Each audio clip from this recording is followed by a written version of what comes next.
ወዳጅነትህ ነው። በማይመስል ነገር የምትፈልገው ነገር አጠቅላል። ቀጥታ ተናገር። የፈለከው ምንድነው? ሙሽራዬን እንደ ተራቃ ቆጥራት። ሉሊት ያላሰበችው ከባድ ችግር ደረሰባት። በናሆም ታገተች። ናሆም ሉሊትን አገታት። ናሆም ከእስር ቤት ተፈቶም እንደመጣ ነገር ግን ደግሞ ሉሊትን ተበቀላትኝ። ሮዛም ይህንን ነገር ስትሰማ በጣም ነበር ደስ ያላት። ምክንያቱም ደግሞ በሉሊት ምክንያት ነው። እንዲሁም ደግሞ ዳዊትም ከእስር ቤት የወጣውና ነፃ የወጣ። ስለዚህ እሷ በዛ ሰዓት ብትመሰክርበት ኖሮ የሁሉ ነገር አይሆንም ነበር። እኔ ብዙ ነገሮችን እያበላሸችብኝ ነው። ስለዚህ ዋጋዋን ነው ያገኘችው በማለት በጣም ደስ ብሏትኝ አይተናታል። ናሆምና አቶ መሰለም ተፋጠጡ መንገድ ላይ። አሁንም በድጋሚ ሲያገኘው ቆይ አንተ አሁንም ደግሞ እየተከታተልከኝ ነው ወይ ብሎ ይለዋል። እናም እኔ አንተ ጋር ምንም ጉዳይ የለኝም ብሎ አቶ መሰለም ይስቅበታል፣ ያሾፍበታል። ናሆምም ይህን ነገር ሲያሾፍበት በጣም ነበር ተናደው። ይኸውልህ አሁን ላይ ከእሷ ጋር በይቅርታ ጨርሰናል። ቆይ አንተ ምንድነህ ሲለውም አቶ መሰለም እኔ እኮ ባለቤቷ ነኝ፣ የሉሊት ባለቤት ነኝ። ስለዚህ በደንብ አድርጎ ይመለከተኛል፣ የእሷ ነገር ለእኔ በጣም ይመለከተኛል ብሎም ይመልስለታል። ይኸውልህ እንደውም እኮ እኔ ዝም ብዬህ ነው እንጂ ሉሊት እኮ የህግ ባለቤቴ ነች ብሎም ይለዋል። እና ታዲያ ምንድነው አድርግ የምትለኝ ብሎም ሲለው ይኸውልህ ጎርታታል፣ ብዙ ነገር አድርጋታል፣ እናም ልትክሳት ይገባዋል ብሎም ይለዋል። እና ምን አርግ ነው የምትለኝ ብሎ ይለዋል።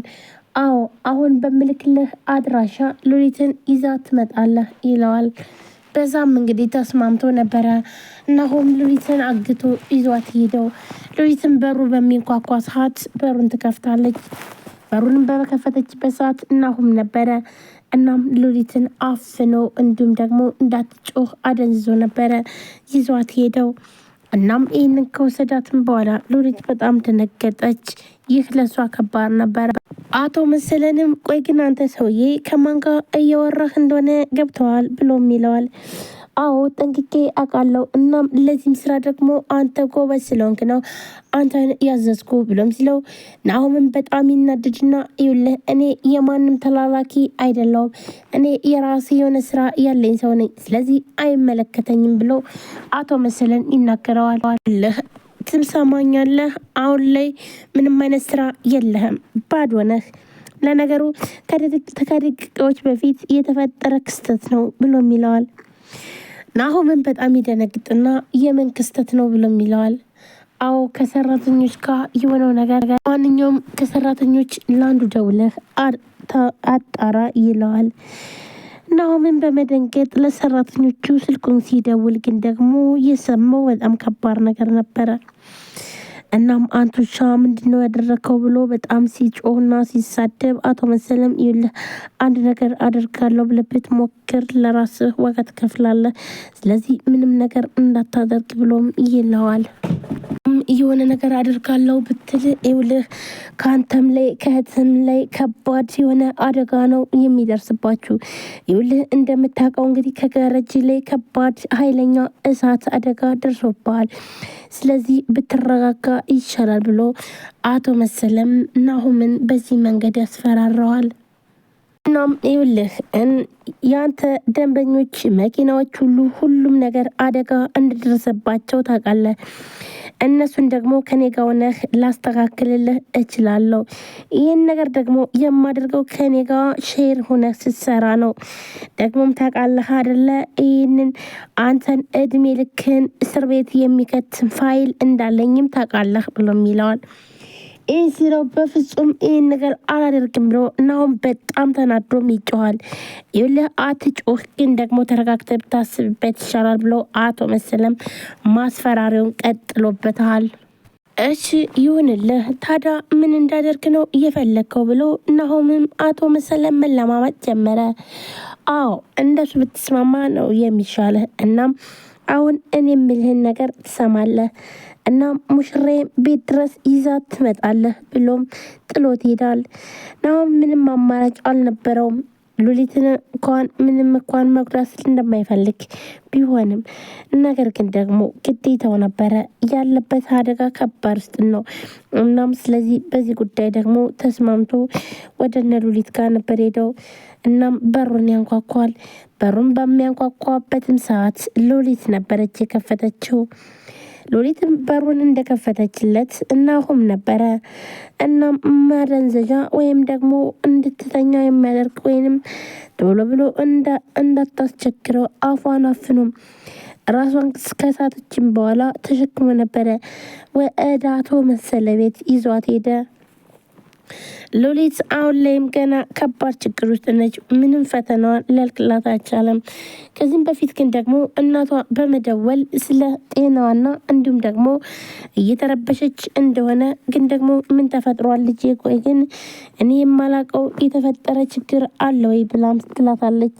ይህንን በምጠይቃትም ሰዓት ደግሞ ሉሊት ምንም እንዳልተፈጠረና እነሱ ደህና እንደሆኑ ሁሉም ደህና እንደሆኑ ሁሉም ነገር ደግሞ እንድትስተካከለ ትነግራታለች።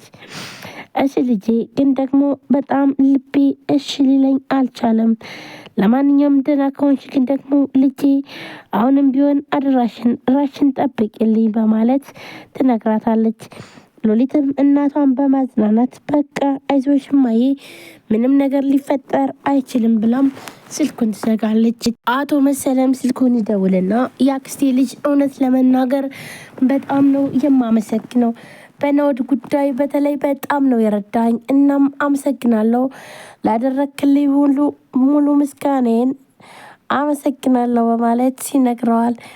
ይህንም ሲነግረው አቶ መሰለም በጣም ደስ ብሎታል። ምክንያቱም ደግሞ አሁን ላይ ሉሊትን ሲፈልጋትና እንዲሁም ደግሞ ሚስት ላደርጋት እንደነበረም ግን ደግሞ ነገሮች በዳዊት ምክንያት ሁሉም ነገር እንደተበላሸበትና እንዲሁም ደግሞ ዋጋ እንደከፈለም ይህም ብዙ ነገር ስላደረገ ነገር ግን አሁን በቀላሉ ስለተሳካለት በጣም ደስ ብሎታል። ናሆም የሉሊትንም ሊወስድለት ስለሆነ እናም ይህ ነበረ ያስደሰተው። አቶ መሰለ አሁን ላይ ሉሊትን ይዞም ሊሄድ ነው። ሰላም ሰላም፣ ጤና ይስጥልን ውድና የተከበራችሁ የቻናላችን ቤተሰቦች እንዴት ናችሁ? ለዚህ ቻናል አዲስ የሆናችሁ ሰብስክራይብ፣ ላይክ፣ ሼር በማድረግ ቤተሰቡ ነው። ቤተሰብ የሆናችሁ ምት ወንድሞቼ ከልብ ነው የማመሰግነው። ውድ ቤተሰቦቼ እንግዲህ ዛሬም በአዲስ ቪዲዮ መጥቻለሁ። ትንሿ ሙሽራ ቀጣይ ክፍል ዛሬ ምን ተፈጠረ የሚለውን ነው እንግዲህ ይዤላችሁ የመጣሁትኝ። ሁላችንም እንደምናውቀው ዴብ እስር ቤት ነበረ። ከእስር ቤትም እንግዲህ ነፃ ወጥቶ ማለትም እንግዲህ በሉሊት ምክንያት ማለት ነው። ሉሊት ምንም እንዳላደረጋት ስለመሰከረችለት፣ ስለዚህ ይህንን ደግሞ ሉሊት እንድመሰክርና እንዲሁም ደግሞ እስር ቤት እዛው እንዲቀር የፈለገችው ሮዛና እንዲሁም ደግሞ ናኦድ በፍጹም አልተሳካላቸውም። ነገር ግን አቶ መሰለም ራሱ በአሁኑ ሰዓት መጥቶ ብዙ ነገር እያደረገ ይገኛል። ነገር ግን ደግሞ ሉሊትንም እንደዛው ለመውሰድ ብዙም ነገር ሲያደርግ አይተናል ማለት ነው። በዛሬው ዕለት ግን ተሳክቶለታል ሁሉም ነገር። ምክንያቱም ደግሞ ሉሊት እንግዲህ በማታውቀው መንገድ በር ለመክፈት ስትሄድም ነው እንግዲህ አደጋ የደረሰባት። ውድ ቤተሰቦች ቻናላችን ላይክ፣ ሰብስክራይብ ያደረጋችሁ አበረታቱን። እንዲሁም ገና ዛሬን ቻናል የምትከታተሉ ካላችሁ ደግሞ ሰብስክራይብ አድርጋችሁ የደወል ምልክቷን መጫናችሁን አትርሱ። ሁላችሁም ወዳጅ ፈቅዳችሁ ስለምትከታተሉን ከልብ ነው የምናመሰግነው። ውድ ቤተሰቦች ባካችሁን ቻናሌ በጣም ቅዝቅዝ ብሏል እና እናንተ ላይክ ስታደርጉ እንዲሁም ደግሞ ኮሜንት ሀሳብ አስተያየታችሁን ስትሰጡ ዩቲዩብ ሼር ያደርግልኛል ማለት ነው። አሁን ላይ ግን ምንም አይነት እንቅስቃሴ የለውም። ፕሊዝ ባካችሁን ላይክ በመጀመሪያ ስትገቡ ቪዲዮን ከማየታችሁ በፊት ላይክ አድርጉ። ላይክ ስታደርጉ ለእኔ ስለሚጠቅመኝ ነው፣ እናንተን ደግሞ ምንም ስለማይጎዳችሁ ነው። ትንሿ ሙሽራ ቀጣይ ክፍል ዛሬስ እንግዲህ ከባድ ችግር ተፈጥረዋል። እንዲሁም ደግሞ